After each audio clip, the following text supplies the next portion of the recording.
Türkiye Cumhuriyeti reislik girbideki 16 yıldızdan ikincisi G'arbiy Hun imperiyasiga simvol qilinadi.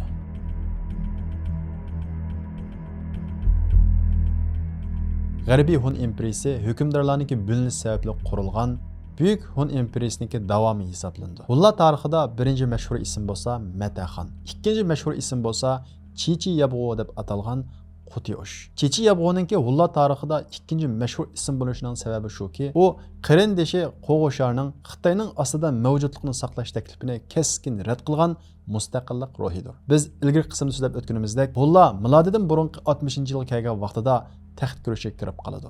5 Hun shahzodasi o'zlarini Tangriqut e'lon qilib, o'zaro urushidi. Bu urush 4 yil davomlashib, milodidan burungi 56-yilga kelgan vaqtida Chichi Yabg'u boshqa shahzodalarning hammasini mag'lub qilib, o'zi Hunlarning birdan-bir Tangriquti bo'ladi. Ya'ni Chichi Yabg'u Hunlarni qaytadan birlik keltiradi. Ammo bu ichki urush jarayonida qon daryo bo'lib oqadi. 350 ming turk qo'shinidan 300 ming kishi o'ladi. Yop-yeshil yayloqlarni odamning so'ngaklari qoplaydi.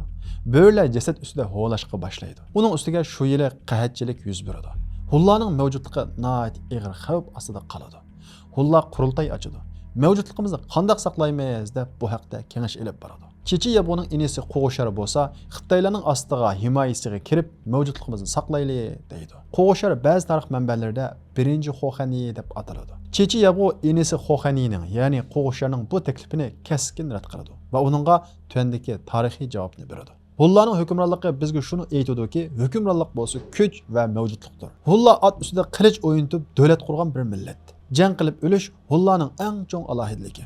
Bizning nurg'un qarindoshlarimiz davlat qurish yo'lida janidan ayrildi. Qandaqla bo'lmasin, mustaqil davlatimizda yashaymiz. Cho'ng davlat qurmasak, kichik davlat quramiz.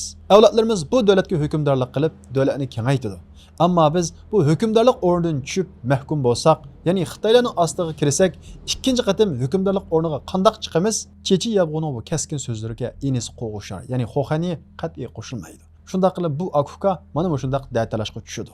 Va bu da'talashning natijasida Hunlar ikkiga ayrilish girdobiga boradi. Har biri o'z tarafga askar to'playdi.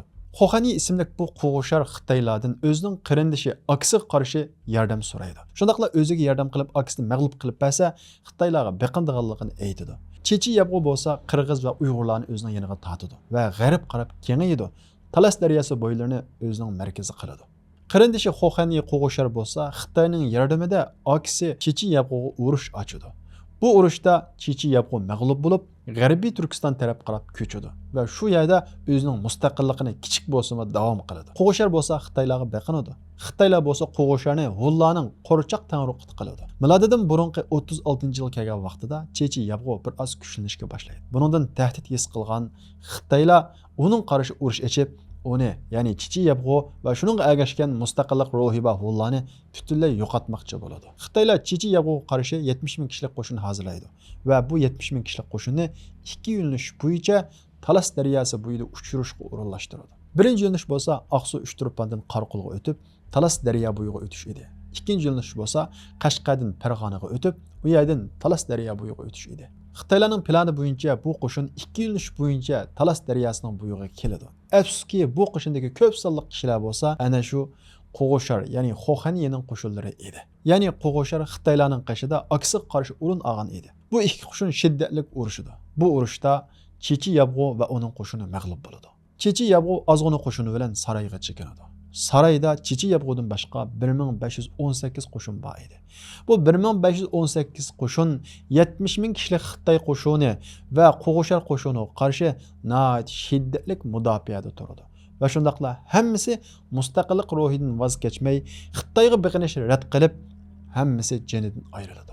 Bu tarix bizga shuni aytadiki, tarix tumbiyan bizning ichimizda bir-birik manqurt kishilar borki, ular biz mavjudligimizni saqlash uchun Xitoydan ayrilsak bo'lmaydi va yoki Xitoyning qishida Xitoyning himoyasi ostida turishimiz kerak deb qaraydi. Ammo tarix bizga yana shuni aytadiki, bundaq kishilarningki munqariz bo'lganligi, mustaqillik ruhidan voz kechmagan kishilar qurbon bo'lsa-mu, lekin ularning qinidan yana nurg'unlagan mustaqillik ruhi va avlodlarning yetishib chiqadiganligini aytadi.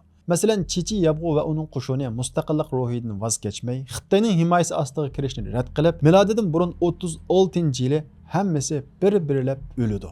Ya'ni Chichi Yabg'u va uning qo'shini butunlay tarmar bo'ladi. Ammo Chechi Yapg'u va uning qo'shinininki bosh egmas ruhi keyingi Hunlarning mustaqil davlat qurishiga asos soladi. Chechi Yapg'u va uning qo'shini o'lgandan keyin Qo'g'isharxon Hunlarning birdan-bir tangriquti bo'ladi. Lekin Qo'g'isharxondan keyin Hunlarning tangriqutlari asta-asta o'zining Xitoyga bo'lgan beqindiligini e'tirof qilmay, Xitoydan ayrilib chiqishga boshlaydi. Shundaqla Qin maydoniga kelgan G'arbiy Hun imperiyasining asosini soladi. Chechi Yapg'u o'lgandan keyin Qo'g'isharxondan tortib keyingi 90 yil ichida Hunlar ajoyib gullanadi va taraqqiy qiladi. Hunlarning orasida mustaqillik ruhi paydo bo'lishga, kuchlanishga boshlaydi. Buningga mos holda Xitoylar, ya'ni Xan sulolasi bo'lsa ojizlashib, munqarizlik qarab mangadi. Xitoylarning ojizlashishi Hunlarning kuchlanishi bo'lsa, ularning mustaqil bo'lishiga foydali sharoit yaratib beradi. Bu sababdan Hunlar Xitoyga qarshi urush ochadi va g'alaba qilib, burunqi mustaqillikni qo'lga keltiradi va asta-asta burunqi territoriyasini qo'lga keltirib, cho'ng davlat holatiga qaytadi. Mana shu vaqtda Xitoylar bizning vatanimizdagi tunji istilasini oxirlashtirib chekinadi. Ya'ni Chechi Yapg'u mag'lub bo'lgan vaqtda bizning vatanimizga Xitoylar tunji qatim istilo qilib kirgan. Ya'ni milodidan burun 36-yili Xitoylar bizning vatanimiz Sharqiy Turkistonga tunji qatim istilo qilib kirgan. Ular kuchlanib o'zining davlatini asliga keltirib, Xitoylarga urush ochib, ularni mag'lub qilgandan keyin Xitoylar bizning vatanimizdan chekingan. Ularning bu kuchlik holati 46-yil qadar, ya'ni milodiya 46-yil qadar davom qiladi. Milodiya 46-yilga kelgan vaqtda ularning beshida Xotu Arshi ismli tangriqut bor edi. O shu yili o'ladi, uning o'rniga enisi Panu tangriqut bo'ladi. Panuning davrida Hunlar nihoyat ig'ir kunlarni kechiradi. Ya'ni tabiiy ofatlar yuz berib, yomg'ir yog'maydi. Bepoyon yayloqlar cho'llarga aylanib ketadi. Hunlar iqtisodiy krizga petib, mavjudligi xavf ostida qoladi. Bu qatim o'xshashlar mavjudligimizni qanday saqlaymiz, bu qiyinchilikdan qanday qutulmaymiz deb qurultay ishladi. Hun beklar orasida da'talash chiqadi. Mana shunday ojizlashib qolgan paytida Xitoylarning hujum qilishidan ansirab, Panu tangriqut Xitoylarga elchi avatib tinchlik kelishimi tuzayli deydi. Lekin Xitoylar uning talabini qabul qilmaydi. Mana shunday eng ojizlashayotgan paytida Xitoyga chegaradosh rayonlarga bek bo'lgan Bay ismli Hun begi Xitoylarga xat avatdi. Agar sizlar menga hozirgi tangriqut Panu tangriqutga qarshi yordam bersanglar, men tangriqut bo'lsam, men Hunlarni sizlarga beqindiraman deydi. Xitoylar Hunlarni ikkiga bo'lish fursati kelganligini tunib yetdi-da, darhol Beyga yordam beradi. Beyning Xitoy manbalaridagi ismi Xoxani 2 deb tilg'aniladi. Birinchisi Qo'g'ishar, bu Xoxani, ammo bu Xoxani birinchi deb ataladi, bu Bey Xoxani 2 deb ataladi. Shunda qilib Xitoylar Beyga Panu tangriqutga qarshi yordam beradi. Xitoylardan yordam olib o'zini kuchlantirgan Bey Panu tangriqutga qarshi isyon qiladi. Natijada milodiya 48-yili o'zini tangriqut deb e'lon qiladi. Shunda qilib Buyuk Hun imperiyasi rasmiy shaklda Janub va Shimoldan iborat ikkiga ayriladi. Bu Janub va Shimol keyin Janub tarafi Sharqiy Hun imperiyasi, Shimol tarafi bo'lsa G'arbiy Hun imperiyasi deb ikkiga ayriladi. Bu G'arbiy Hun imperiyasi bo'lsa, mana shu tarixdagi mashhur G'arbiy Hun imperiyasidir. Shundaqla Turkiya Cumhuriyati raislik girbidagi 16 yulduzning ikkinchisi bo'lsa, mana shu G'arbiy Hun imperiyasiga simvol qilinadi. Bu Hunlarning rasmiy shaklda ikkiga ayrilishi. G'arbiy Hun imperiyasining, ya'ni Shimoliy Hun imperiyasi deb atalgan G'arbiy Hun imperiyasining territoriyasi bo'lsa, O'rta Osiyoning bir qismi, Sharqiy Turkistonning ma'lum qismi, ya'ni bizning vatanimizning ko'p qismlari va shundaqla Qirg'iziston va shundaqla G'arbiy Turkistonning bir qismlarini o'z ichiga oladi. Sharqiy Hun imperiyasining territoriyasi bo'lsa, ularning zaminlari Xitoy zaminiga yaqin edi. Ya'ni hozirgi ichki Mong'oliya va tashqi Mong'oliya atroflarini ko'rsatdi. Ular Xitoylar bilan yaqin o'tadi. Ammo G'arbiy Hun imperiyasi bo'lsa, o'zining mustaqillik iddiasi bilan Xitoylarga beqinmaydi. Shundaqla Xitoylar G'arbiy Hun imperiyasini tahdid sifatida ko'radi. G'arbiy Hun imperiyasining bayrog'i sariq rangli bo'lib, uningda hech qanday ishorat va yoki belgi yo'q edi. G'arbiy Hun imperiyasi g'arb qarab to'xtamay kengaydi. Ya'ni bizning vatanimiz va G'arbiy Turkiston rayonlari va shu yerdagi qabila va xalqlarni bir-birlab o'zining territoriyasiga qo'shadi. Va shundaqla ba'zi Xitoylarga hujum qilib, ular ustidan g'alaba qiladi. Xitoylar G'arbiy Hunlarga qarshi turishdan ojiz keladi. Bu sababdan atrofdagi qabilalarni, ya'ni Uysullarni va boshqa qabilalarni G'arbiy Hunlarga qarshi kuch kiritadi. Bu vaqtda bizning vatanimiz Sharqiy Turkistonning ahvoli qanday edi? Xabarimizda bo'lgandek, bizning vatanimiz Sharqiy Turkistonda burundan tortib parcha xalqlar bor edi. Ya'ni ilgari Buyuk Hun imperiyasi qurilishining oldinmi 36 ta xalq bor edi. Udun xalqi, Yarkan xalqi deganga o'xshagan. Buyuk Hun imperiyasi kuchlanib territoriyasini kengaytgan vaqtida bu xalqlar o'zining ichki mustaqilligini saqlab qilib, Büyük Hun imperiyasiga qo'shilgan. Shu vaqtdan tortib Hunlar kuchlansa, ularning territoriyasiga qo'shilgan. Hunlar ojizlashgan vaqtida o'zining mustaqilligiga, ya'ni butunlay mustaqilligiga qaytgan. Milodiy 40-yil kelgan vaqtda Yarkan xoni Udun xonligiga, ya'ni Xotan xonligiga qarshi urush ochadi va ularni mag'lub qilib xoni Ipar xonni o'ldiradi va Xotan xonligini Yarkan xonligiga qo'shadi. Ondan keyin Qashqarga hujum qiladi. Qashqarni egallaydi. 41-yili Kuchaga urush ochadi. Lekin bu vaqtda Kucha va Lulallar Hun imperiyasiga tava bo'lg'achqa, Hun imperiyasi ularni qo'g'dab u yani egallayolmaydi. Milodiy 48-yil kelgan vaqtda Hunlar bo'linadi. Ya'ni ichki urushga ketib, Hunlar sharq va g'arbdan iborat ikkiga bo'linadi. Bu vaqtda bizning vatanimiz Sharqiy Turkistondan qisqa muddat Hunlarning ta'siri yo'qaydi. Ammo qisqa muddatdan keyin G'arbiy Hun imperiyasi kuchlanib, ya'ni shu Lulan va Kucha qatorliq rayonlarni o'zininki ta'sir ostiga oladi. Udun, ya'ni Xotan, Qashqarni o'zining hokimiyati ostiga olgan Yarkan xonning xonligi bo'lsa, 60-yil qadar davomlashadi. Ammo 60-yildan keyin Xotan xoni Ipar xonninki jiyan o'g'li Kun tug'di. Uning qarshi isyon ko'tarib, Udun va Qashqarni egallab, kuchli bir xonlik quradi. Bu xonlik bilan Hun imperiyasi, ya'ni G'arbiy Hun imperiyasi yaxshi munosabat o'rnatadi. Va shundaqla G'arbiy Hun imperiyasining doimiy elchisi Xotanda, ya'ni Udunda muqim turadi. Milodiy 73-yil kelganda Xitoylar Hunlarga ilib boradigan urush taktikasini o'zgartirdi. Ya'ni 73-yili Xitoylar Hunlarga Banchao ismli bu Xitoy boshchiligida 30 necha odamni bizning vatanimiz Sharqiy Turkistonga avatdi. Banchao boshchilik bu kishilar Sharqiy Turkistonga yerlashadi va shu yerdagi Xotan xoni, Qashqar xoni, Kucha xoni bilan kurashib, ularni bir-biriga kuch kiritib, o'zaro ziddiyat terish vazifasini o'rindaydi. Natijada bizning vatanimizda G'arbiy Hunlarga qarshi ikki xil sap maydonga keladi. Birinchisi bo'lsa Hunlarga sodiq sap, yana birisi bo'lsa Hunlarga qarshi sap.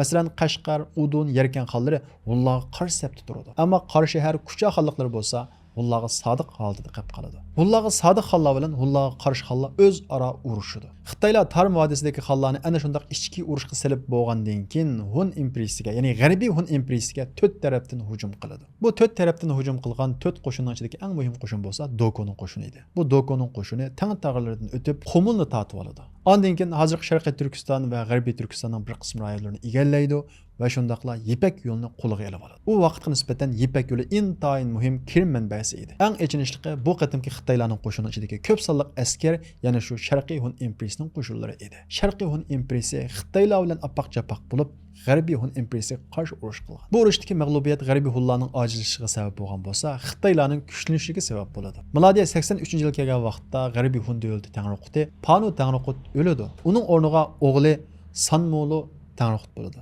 Umi uzoq o'tmay o'ladi. Uning o'rniga Ulug' Xonzoda ismli kishi Tangriqut bo'ladi. Ulug' Xonzoda Tangriqutning davrida Sianpilar bosh ko'tarishga boshlaydi.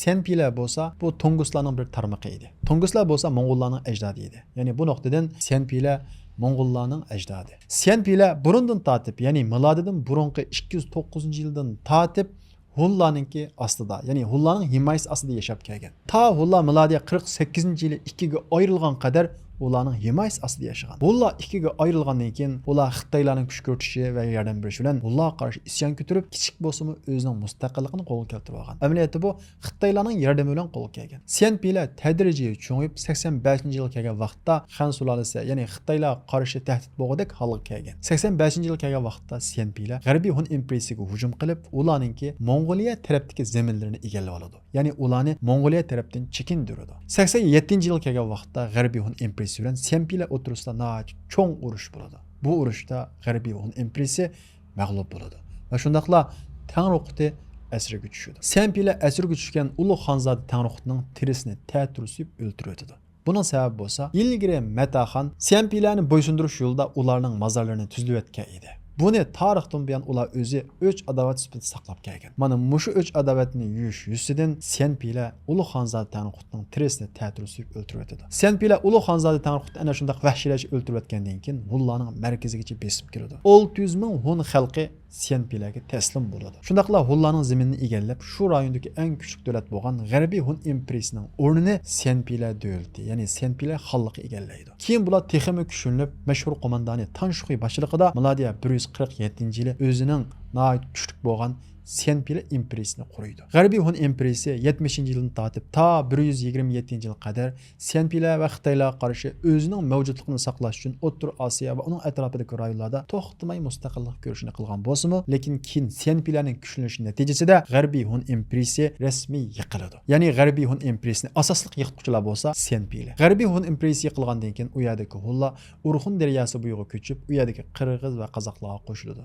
Va shu yerda kichik bo'lsa-mu o'zininki birligini saqlab davom qiladi. G'arbiy Hunlar Senpila va Xitoylarning hujumidan ojiz kelib mag'lub bo'lib, bizning vatanimiz Sharqiy Turkistondan chekingandan keyin ta milodiya 103-yil qadar bizning vatanimiz ikkinchi qatim Xitoylarning istilasi ostida qoladi. Milodiya 103-yil kelgan vaqtda Banchav Xitoyga qaytadi. Banchav Xitoyga qaytgandan keyin bizning vatanimizdagi xalqlar, Xotan xalqi va boshqa xalqlar asta-asta o'zining mustaqilligini qo'lga keltirishga boshlaydi. Undan keyin milodiya 220-yil qadar bo'lgan oraliqda bizning vatanimizda nima ish bo'lganligi haqida aniq ma'lumot yo'q. Lekin tarix qaragan vaqtimizda 220-yil qadar Xan sulolasiga boshlanib, ichki jihatda mustaqil yashaganligi gumon qilinadi. Ammo 220-yili Xan sulolasi yiqilgandan keyin Xitoylar 3 podshohlik davriga qadam qo'ydi. Bu vaqtda bizning vatanimiz to'liq holda mustaqillikka qaytadi. Shundaqla shu vaqtdan tortib keyingi 140 yil bizning vatanimizdagi xalqlar mustaqil holda yashaydi. Endi Sharqiy Hunlarning ahvoli qanday bo'ldi? Ya'ni Bey boshchiligida Xitoyga beqingan, Xitoyning yordamini olgan Sharqiy Hunlarning keyingi ahvoli qanday bo'ldi? Bilganimizdek, Sharqiy Hunlar dastlabida Xitoylardan yordam olib, ularning safida o'zining qarindoshi qarshi urush ochgan. Dastlabida Xitoylar ularga yordam bergan,